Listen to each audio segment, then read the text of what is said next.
Hi అండి. మా పిల్లలు వర్షం పడుతుంటే చెక్కలు చేయమన్నారండి. చేస్తున్నాను. చెక్కలు చేసే విధానం చూపిస్తా, మీరు కూడా చేసుకోండి. ముందుగా వరిపిండి తీసుకున్నా, దాంట్లో కొంచెం సాల్టు, కారం, నువ్వులు, కచ్చాబచ్చా దంచుకున్నాం, పచ్చిమిరకాయలు, అల్లం పేస్టు, కరివేపాకు, సగ్గుబియ్యం, నానబెట్టుకున్న సగ్గుబియ్యము.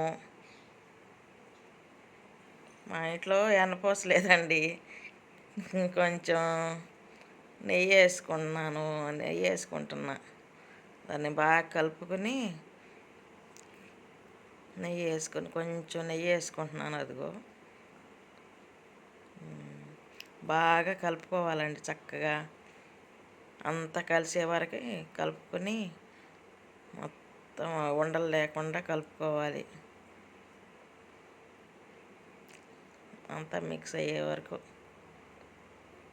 కొంచెం బాగా నీళ్ళు కాసుకుని వేడి నీళ్ళు పోసుకోవాలి.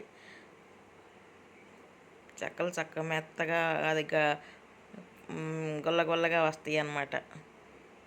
బాగుంటాయి.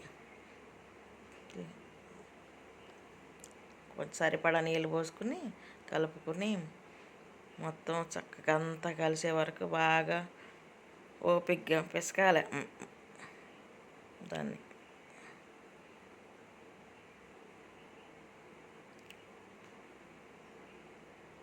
బలమంతా పెట్టి కలపాలి.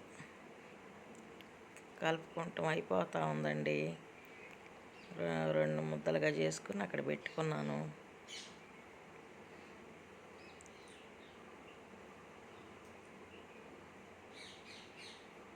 స్టవ్ వెలిగించుకుని బాండ్లీ పెడుతున్నా. పూరీ ప్రెస్తో ఆయిల్ పేపర్ మీద నొక్కుంటే చక్కగా వస్తాయండి రౌండ్గా. దాన్ని తీసుకుని చేసుకుని తీసే దీనిలో గరిటె మీద పెట్టుకుని నూనె కాలిందో లేదో చూసుకుంటున్నానండి. అవి వదులుకుంటున్నాను దాంట్లో నూనెలో.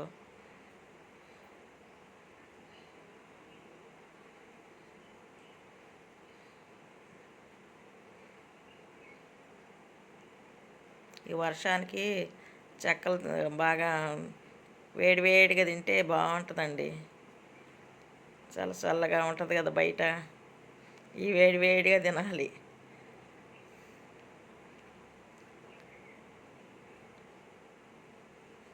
మా పిల్లలు అడగంగానే కొంచెమైనా సరే చేసి పెడతానండి.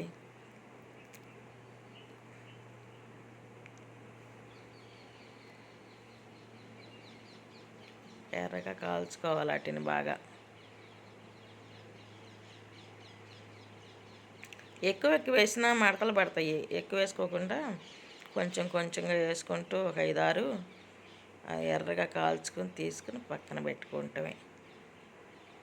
నూనె మొత్తం ఓడిగిలిచిన దాకా తీసి ఒక పాత్రలో వేసుకుంటున్నా. అలా నొక్కుని ఇంకా అంతేనండి. చెక్కలు చేసుకునే విధానం తేలిక. అలా వేసుకుంటూ ఉంటే ఒక్క మనిషి అయినా చేసుకోవచ్చు చెక్కలు. అదే క్లాత్ మీద చేసేవాళ్ళం ఇదివరకు. చాలా ఒకళ్ళిద్దరు కూర్చుని చెక్కలు చేయటం, దాన్ని పెద్ద పనిగా పెట్టుకుని చేసేవాళ్ళం. ఇప్పుడేముంది, ఆయిల్ ప్యాకెట్లు ఈ ప్రెస్లు వచ్చిన తర్వాత చక్కగా ఈజీగా అయిపోతుంది గుట్టు తెలియకుండా. ఒకళ్ళే నొక్కుంటాం, తింటాం.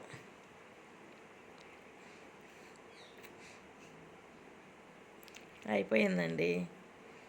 వేడివేడిగా చక్కగా తింటమే.